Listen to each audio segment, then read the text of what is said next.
सच्चाई की बात करने वाला अक्सर अकेला पड़ जाता है क्योंकि दुनिया मीठे झूठ सुनना पसंद करती है। तो नमस्कार दोस्तों, मैं दीपक रावत आपके साथ में और आप देख रहे हैं गढ़वाल एक्सप्रेस। चलिए बात करते हैं दूसरे मुद्दे पर, लालढांग चिल्लरखाल मोटर मार्ग। बहुत वर्षों के बाद अब जाकर एक खुशखबरी सुनाई दी थी कि यहाँ पर जो सुप्रीम कोर्ट से स्टे लगा हुआ था, जो गौरव बंसल जी ने लगाया था, वो वैकेट हो गया है, वो हट चुका है।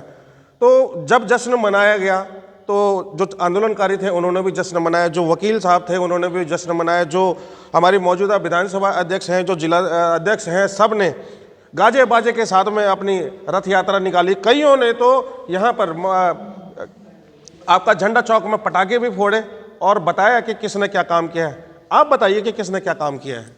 किसी ने कुछ काम नहीं किया, सच्चाई ये है। हाँ, जो आंदोलनकारी हैं उनकी बदौलत वहाँ पर चीज़ें आगे बढ़ रही हैं, इसके अलावा किसी ने कुछ काम नहीं किया।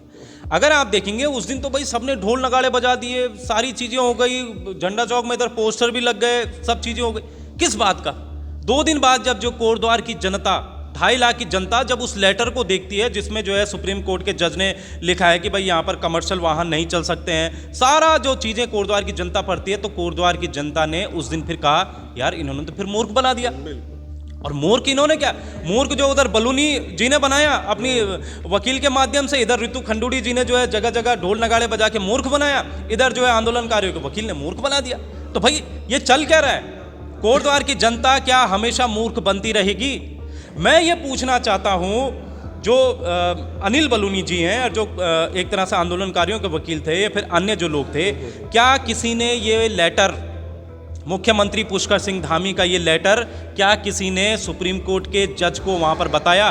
क्या इसको सुनवाई का हिस्सा बनाया? अगर आप देखेंगे तो इसमें पुष्कर सिंह धामी जी ने नितिन गडकरी को साफ तौर पर लिखा है 11.5 किलोमीटर महत्वपूर्ण हिस्से को एलिवेटेड मार्ग के निर्माण से बनाया जाए। अगर आप ये लेटर वहां पर दिखा देते, जज के सामने प्रेजेंट कर देते कि राज्य का मुख्यमंत्री एलिवेटेड बनाना चाहता है इस रोड को, तो क्या वहां पर सुनवाई नहीं होती? क्या जज साहब ये नहीं चाहते कि हाँ यार जब तुम्हारा मुख्यमंत्री ये चाह रहा है तो फिर बना दो, क्या दिक्कत है? ये वहां पर जज साहब के शायद शब्द होते, लेकिन किसी ने नहीं दिखाया। अब दिखाया क्यों नहीं? जहां तक हमें लग रहा है कि दिखाया इसलिए नहीं होगा क्योंकि उधर मुख्यमंत्री के कैंडिडेट अनिल बलूनी भी हैं। अनिल बलूनी नहीं चाहेंगे मैं धामी को हीरो बना दूं।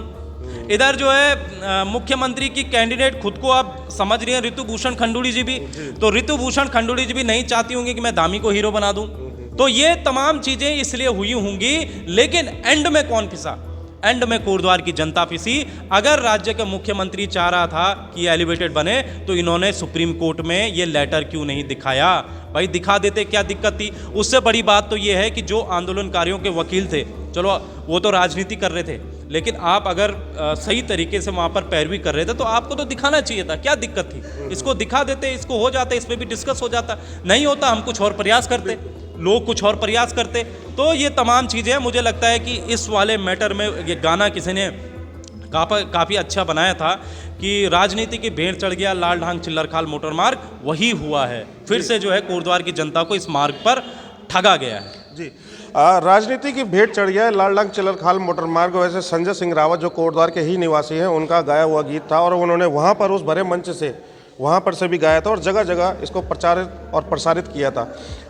सर एक सवाल और है कि जैसा आप कह रहे हैं कि मुख्यमंत्री की रेस में ये अपने आप को समझते हैं, तो कहीं एक कारण ये भी हो सकता है कि इसीलिए बार बार ये अटकलें लगाई जाती हैं उत्तराखंड सरकार के तत्वाधान में कि धामी जी अपनी कुर्सी छोड़ने वाले, धामी जी अपनी कुर्सी छोड़ने वाले। चलिए बहरहाल इसको दरकिनार करते हुए बात ये पूछना चाहूँगा कि विधानसभा अध्यक्ष के पद पर रहते हुए क्या कोई किसी विधानसभा क्षेत्र में किसी राजनीतिक पार्टी का झंडा डंडा उठाकर प्रचार प्रसार कर सकता है, चाहे किसी नेता का हो चाहे किसी पार्टी का हो? देखिए, इसमें हमने एक वीडियो भी बनाया था, वो काफ़ी वायरल भी हुई थी। और देखिए, बात सिर्फ झंडे उठाने की नहीं है। ऋतु भूषण खंडूड़ी जी ने अपने कार्यकाल में विधानसभा अध्यक्ष रहते हुए क्या क्या नहीं किया है। अगर आप देखेंगे तो परसों उन्होंने झंडा उठाया, एकदम लहरा रही थी, जबकि वो विधानसभा अध्यक्ष हैं। इससे पहले 2-3 महीने पहले जब भाजपा की सदस्यता चल रही थी तो लोगों को जो है भाजपा की सदस्यता दिला रही थी ऋतु भूषण खंडूड़ी। क्या कोई विधानसभा अध्यक्ष अपने कार्यकाल में विधानसभा अध्यक्ष रहते हुए क्या किसी कार्यकर्ताओं को या फिर लोगों को भाजपा की सदस्यता, अपनी पार्टी की सदस्यता दिला सकता है? बिल्कुल नहीं दिला सकता। होता क्या है कि विधानसभा अध्यक्ष जो है सबका होता है, वो तो कांग्रेस का भी है, वो भाजपा का भी है, वो अन्य दलों का भी है, 70 विधायक है, वो निर्दलीय के भी है, वो तो सबका है। लेकिन अगर आप सिर्फ ये दिखाएंगे कि भाई मेरी भाजपा ही है, मैं जो है भाजपा से ही प्यार कर रही हूँ, उसके झंडे उठा रही हूँ, तो आप पर कौन विश्वास करेगा? जब आप उस गरिमा कुर्सी पर बैठे होंगे, विधानसभा अध्यक्ष के सिंहासन पे जब आप बैठे होंगे, तो उस वक्त हमेशा उत्तराखंड की जनता को तो यही याद आएगा कि आपने पर्ची कटाई भाजपा की अपने कार्यकाल में, आपने झंडा फहराया, तो आप पे कैसे कोई यकीन करेगा? इसीलिए विधानसभा अध्यक्ष जो एक तरह से संविधान में भी जिक्र है, और जो परंपराएं हैं, ये हमेशा परंपराओं का उदाहरण देते हैं, तो परंपराएं यही कहती हैं कि कोई भी विधानसभा अध्यक्ष अपने कार्यकाल में ना तो अपनी पार्टी का झंडा उठा सकता है, ना अपने पार्टी के किसी मेंबर को जो है सदस्यता दिला सकता है। वैसे अगर एक बात है, अगर किसी कहीं पर नेम या फेम या झंडा डंडा और कोई फूल माला पहननी हो तो वहाँ पर विधायक जी आ जाती हैं, परंतु अगर कोई सवाल छूटते ही पूछ दे कि यहाँ पर आपकी एक जिम्मेदारी, प्रमुख जिम्मेदारी बनती थी, आपने क्यों नहीं किया, तो वहाँ पर उन्हें अपना प्रोटोकॉल याद आ जाता है।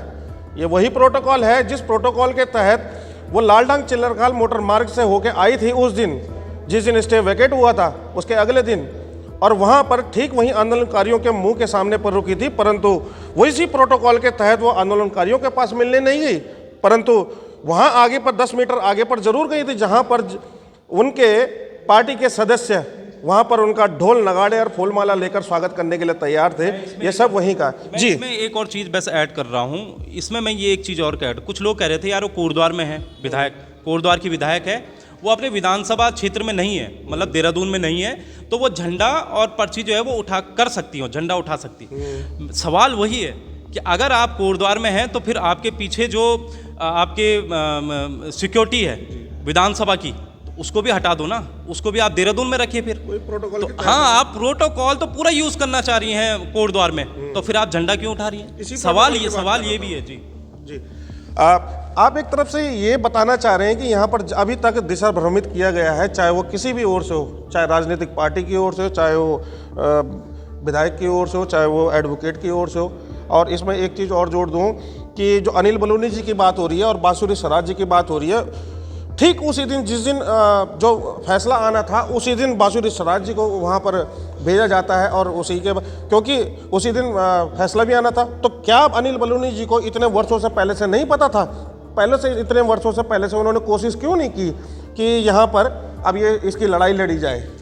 देखिए, वही चीज़ है, अनिल बलूनी दिल्ली में बैठे बैठे कोटद्वार पौड़ी के सारे मुद्दे जो है जो एकदम करीब होते हैं, वहाँ पर अनिल बलूनी का क्या काम होता है, वो रहते हैं दिल्ली में और देखते हैं कि कौन सा मुद्दा जो है बेहद करीब है, और जैसे कोई मुद्दा बेहद करीब होता है पास होने के, तो अनिल बलूनी वहाँ पर स्टैंड लेने तुरंत आ जाते हैं, खड़े हो जाते हैं। आप ये सोचिए, ये इतना दुर्भाग्य है कि हमारे पौड़ी जनपद में जहाँ का इतना पलायन हो चुका है, वहाँ एक सांसद जो है पलायन करके खुद दिल्ली में बैठा है।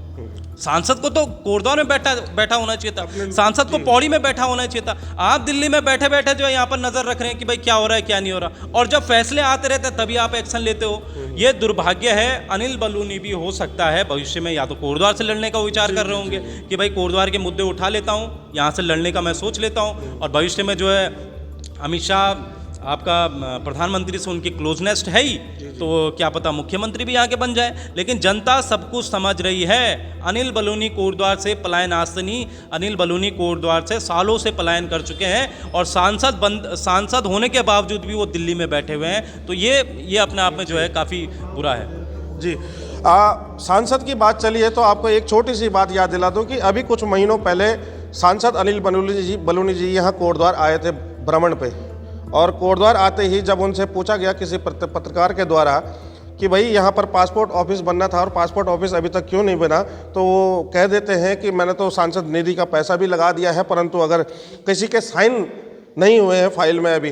तो बताइए कि जब वो सांसद की ये स्थिति हो चुकी है कि जिस क्षेत्र से वो सांसद है वहाँ पर जो पासपोर्ट ऑफिस खुलना है और उसमें किसी ने साइन नहीं किए हैं, उसको वो नहीं पता, तो क्या अब ये काम पत्रकारों का रह गया है? उन्होंने ये कैसी विडंबना और कैसी मानसिकता को दर्शाता है कि जिस क्षेत्र से ये प्रतिनिधि चुने जाते हैं उस क्षेत्र के लिए काम करने के लिए तैयार नहीं होते हैं। और रही बात पलायन की, तो इनका पलायन वाकई में राम भाई पहले कई वर्षों पहले हो चुका है, और शायद ये चुनाव लड़े न लड़े वो तो भविष्य के गर्त में है, परंतु आप अपना बताइए कि आपका क्या विचार है। देखिए, हमारा फिलहाल अभी कुछ ऐसा विचार नहीं है कि हम चुनाव लड़ें ना लड़ें, ये जनता को तय करना है कि उन्हें क्या करना है, लेकिन हमने अभी तक कुछ ऐसा विचार नहीं किया है कि हमें चुनाव लड़ना है या नहीं लड़ना है। चलिए, धन्यवाद।